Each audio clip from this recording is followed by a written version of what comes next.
with Piers, and I was helping out Piers for the Let London Live campaign in the past, and Stop Being Normal, with the flyering and things. Yeah, in the election. Yeah, that's right.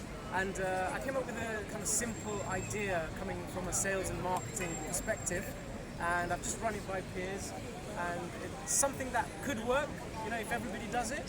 So, I just want to share it with you while I'm here with Piers. Yeah. So it's very simple. We did it this week, which is just knocking on people's doors in our street. So I knocked on 20 doors, spoke to 8 households out of that, and we had a flyer which was specifically for the kids' vaccine rollout. And we did it in pairs, so it was a male and a female to make it less threatening. People opened their doors, and the time that we did it was 7 till 9 in the evening. So it was a time when people are going to be at home.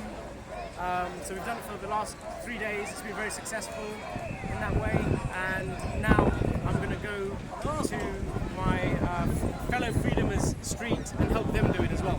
So we're doing it as peers in each other's street. So that's 100 people maybe in the street that we can do it to.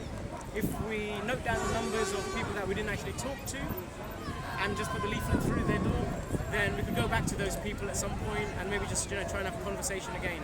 So the conversation is very simple. It's just a case of making them aware and saying, please do your due diligence on the vaccine. This flyer has information about the kids' vaccine rollout, and it is experimental, and you may have had the jab yourself, regardless of that. The main thing is that, you do your due diligence for the kids one, and the flyer has the websites such as Hartgroup.org and others, which are doctors and scientists who don't agree with some of the stuff the government's doing.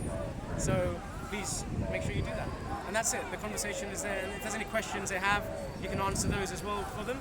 And the website that I have is calltoactionuk.org. I'm also working on an app as well to help the movement in that way. So that will help communication, hopefully, and just make things a little bit better. So you can have call to action on the app and make it easier to do things. One more thing is like petitions. I know people with Telegram, it's hard to see where things are. Things scroll up all the time. You don't know what petition to sign or not. So I'm helping with that by using the app and my website to be able to just have all of the petitions in one place. So we can just kind of knock them out, sign them, and instead of just having 100,000 people doing it, we should have 1 million people signing those petitions to send a message. Not necessarily because it's going to achieve something, because some people think it doesn't achieve anything, but it will send a message if 1 million people sign it, of unity, of being organised somewhat and doing things together. Okay, that is it. Cheers. Thank you very much. Well, yeah, all these initiatives are good, and I welcome anything that anybody does to get the message across. Of course, a lot of people actually are doing this 24/7, all that sort of thing, talking to whoever they meet. So that is important that people should keep it up.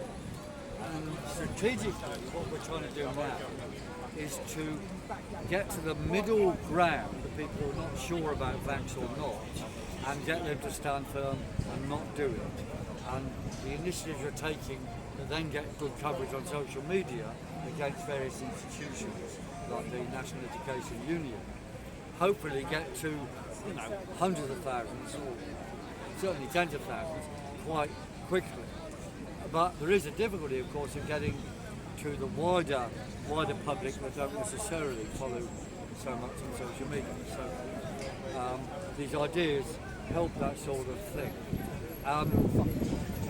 I would say that we do already do door knocking anyway, but with teams. Now what you're saying really is that there's a lot of people who don't do much at all except come on to the marches. Now I think this is an important message to them, please.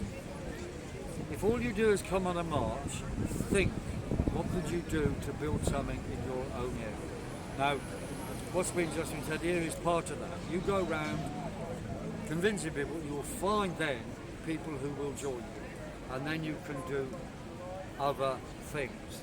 And the specific things you've got to do to resist the next lockdown are setting up what we call stay open unions.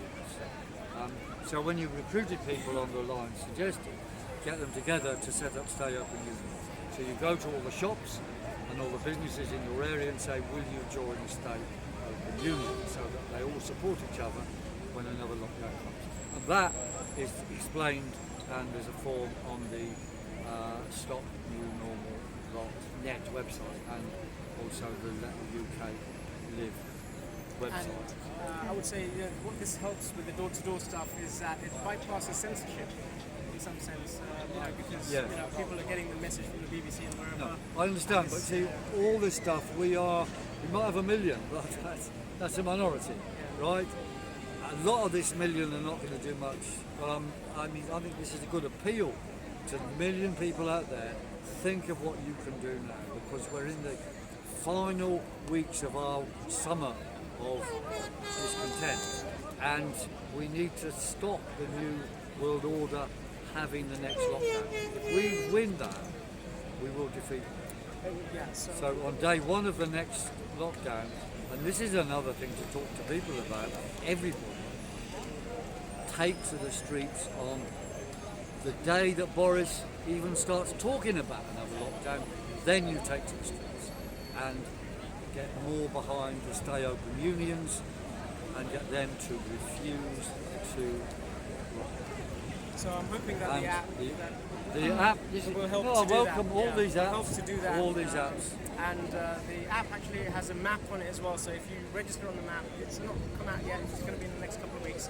You will be able to see your freedom neighbours. Quicker than that. See your freedom neighbours. Yeah, see your you freedom saw the neighbours. police one. That's interesting. Yeah, that's interesting. We know where they are. I mean, we come out on the marches already. They know where you live, where I live, and all that kind of stuff. So we're on YouTube and Facebook. So I think we've got to get past that censorship, the aspect of privacy on some level, and just kind of be proud that we're part of the movement, right? And just be proud that there's 2 or 3 people on the street that we live on. Well done. We can find those people on the freedom map in the app when it launches. Yeah. Well done. Thank you. Excellent. Thank you, Piers.